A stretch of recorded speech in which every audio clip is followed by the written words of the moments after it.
The Supreme Court has just issued a major ruling on affirmative action.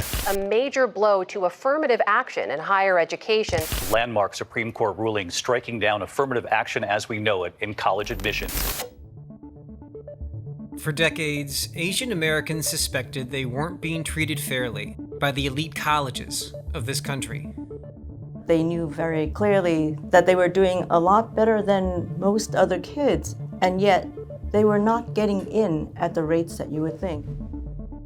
In 2014, Students for Fair Admissions set out to confirm their suspicions, suing Harvard and the University of North Carolina for illegally using race in their admissions, for penalizing Asian students for the offense of being Asian. These cases challenge the constitutionality of using race and ethnicity as a factor in college admissions.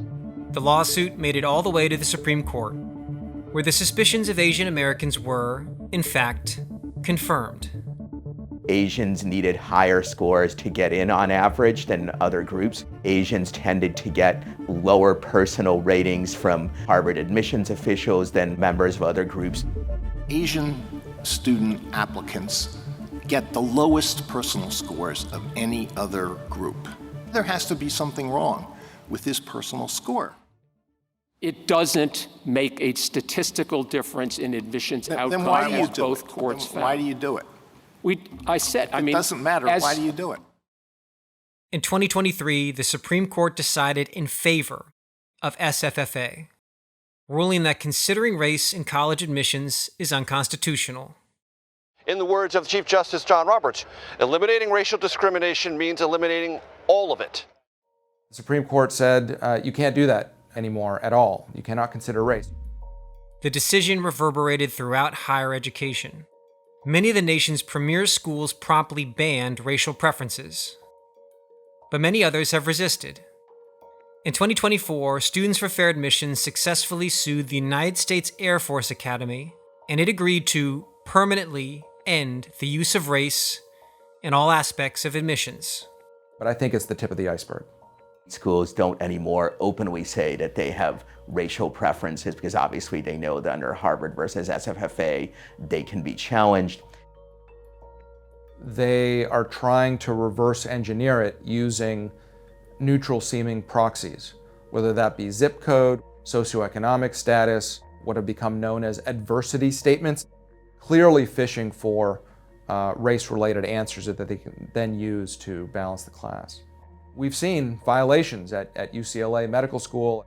UCLA's medical school accused of racial discrimination in its admissions process. I mean, medical schools, think about literally life and death, and yet the best applicants are not getting in because of race.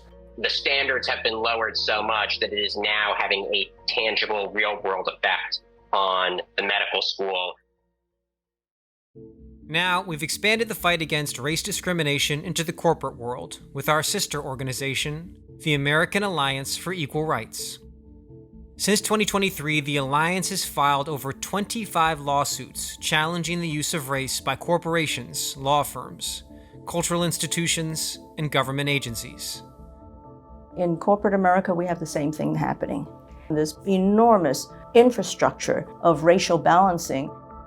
The Alliance successfully sued McDonald's for running a scholarship program only available to students with at least one parent of Hispanic origin.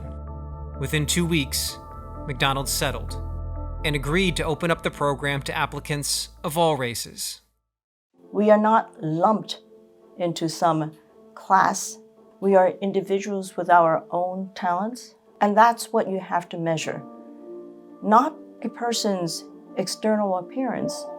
I think that to have people judged for the individual merit is one of the most important principles and values of this country.